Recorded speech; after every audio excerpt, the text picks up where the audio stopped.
Republicans. Hello. I'm real glad to be able to talk to you folks today about the coming election. I'm sure we all agree on our candidate. Couldn't have a better one. But now we've got to make sure that he gets elected. Now, you know, elections are funny things. You look at the total vote, it doesn't mean much. But when you take all of the individual people that it takes to make up that vote, it comes home to you. It's like that bay out there. It's a pretty big body of water, but it's just a lot of drops put together. And that's what an election is. So besides voting ourselves, if each one of us will see to it that the whole Republican vote gets to the polls, we can win. On the last several elections, we Republicans have made a pretty good showing by doing just that. Now, 2 years ago, we made a successful film explaining our time-proven method for getting out the vote. And the man who was one of our hardest precinct workers will show you how the Republican Victory Squad, as we call it, works. He graduated from precinct work. He is now our candidate for governor, my good friend, Ronald Reagan. Now, this is a Victory Squad headquarters, one of many that are in operation throughout the county. It doesn't look like much at the moment. What it needs is people, you and me. The people who volunteer for the Victory Squad go out on election day and ask each and every registered Republican to go to the polls and vote. Months before the election, other volunteers prepare special lists of every single registered Republican in the county so that the work of the Victory Squad can go off without a hitch. The most modern equipment and skilled personnel are used. All the really hard, tedious work is done ahead of time so that you can go out to the precincts, meet the people, Republicans who think and believe as you do, and get them down to vote, down to the polls where every ballot counts. In 1960, Nixon lost to Kennedy by 118,000 votes in the entire country. And there were 15 million registered Republicans who stayed home from the polls that day. The Democrats did it. They got their people out and to the polls. Well, let's take a leaf from their book. This person-to-person contact is what counts in elections. It's been proved since the ballot box was invented. It made the difference in the 1960 presidential election. It's still true today. With all the TV campaigning, the mass meetings, the newspaper advertising, the electioneering gimmicks, there is no substitute for down-to-earth, house-to-house, person-to-person contact. Let's see how the Victory Squad works. Let's meet one of the volunteers. I'm John Bennett. I've got a wife and 2 children, a job I like, and frankly, not much time for anything else. I've always considered myself a good Republican, but I've never really been able to do much about it, except vote, write a letter to my congressman once in a while, make a contribution, and gripe about the way things are going. I'm pretty good at that. I get hot under the collar just thinking about the way the government's spending my money, about all the things I know the Republicans can do better. So I decided that I don't have the right to complain unless I really try to do something about it. John called Republican headquarters and learned that there was an organization set up for people just like him. People who want to contribute but don't have much time. The Victory Squad. All he had to do was give 6 hours of time. 6 hours on election day. That's not much for the big reward. Volunteers report on election day at 2 o'clock in the afternoon and join with the regular precinct workers who've been working all year long. This gives them 6 hours before the polls close to find Republicans who haven't voted. Remember, this year the polls close at 8 o'clock. Well, this is it. Same place you saw at the beginning, but with that extra added important ingredient. People. Here's John, feeling a bit lost at first. Now that's Mr. Hewitt. He's a high school principal playing hooky for the afternoon. This nice woman, Mrs. Duffy. And this is Silas Johnson. He owns an oil company. They're all on the Victory Squad. This is the assigner. He makes up the teams who'll work with one another. Ah, lucky man. Your teammate is Mary Myers.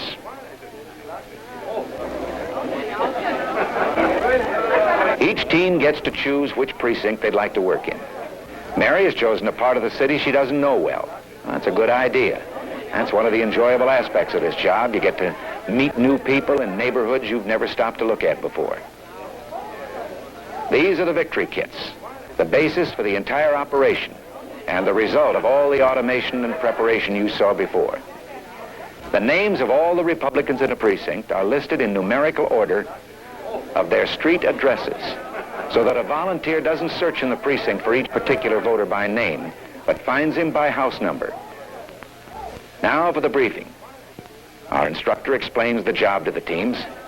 For the benefit of shy members, he reminds them that the Victory Squad isn't out to do any electioneering. They don't have to persuade anyone how to vote. They're only calling on people who already agree with their political philosophy. Republicans. Republicans who haven't voted yet. The dispatcher makes sure that everyone knows how to get where he's going and by the quickest route. They're off. First stop, the polling place in the precinct where they'll work. Now, you've all seen the big list that hangs outside the polling places. The names of all those citizens who have already voted are crossed off every hour by the election officials. It's as simple as that for John and Mary to find out which Republicans haven't voted. The first hurdle is the hardest.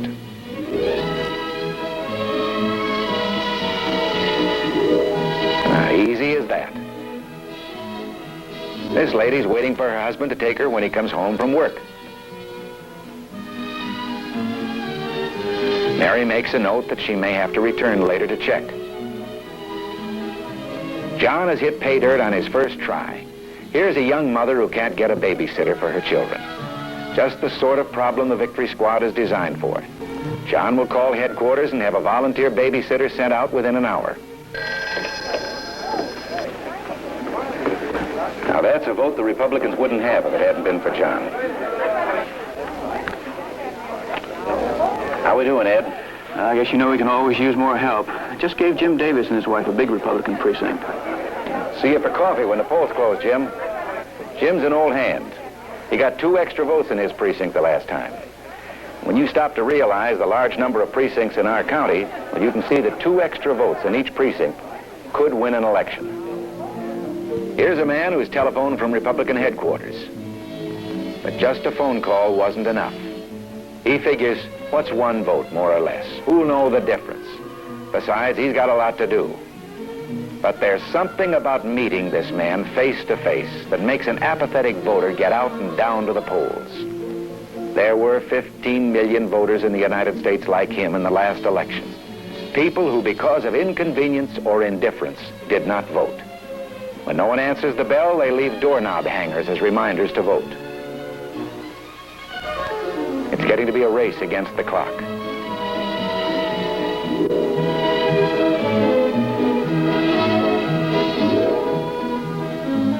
With only a half an hour until the polls close, John meets a Republican who has no way of getting to the polls.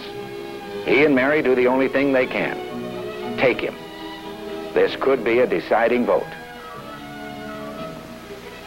Well, the polls are closed. But 6 hours really flew by. We'll know the results soon.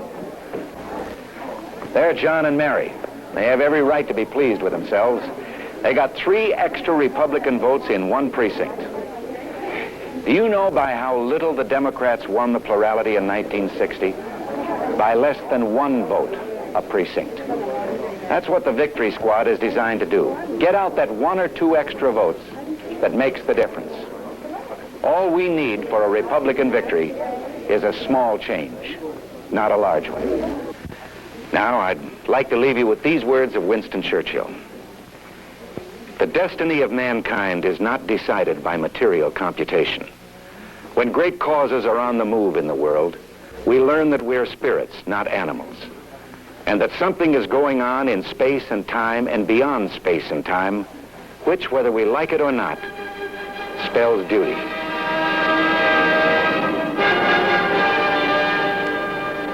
Well, there you have it. Now it's up to us. If you'll sign up for the Victory Squad on one of these cards, you'll be contacted for what I hope is an exciting and rewarding job. So put your name down now and help make our candidate the next governor of California. See you on Election Day.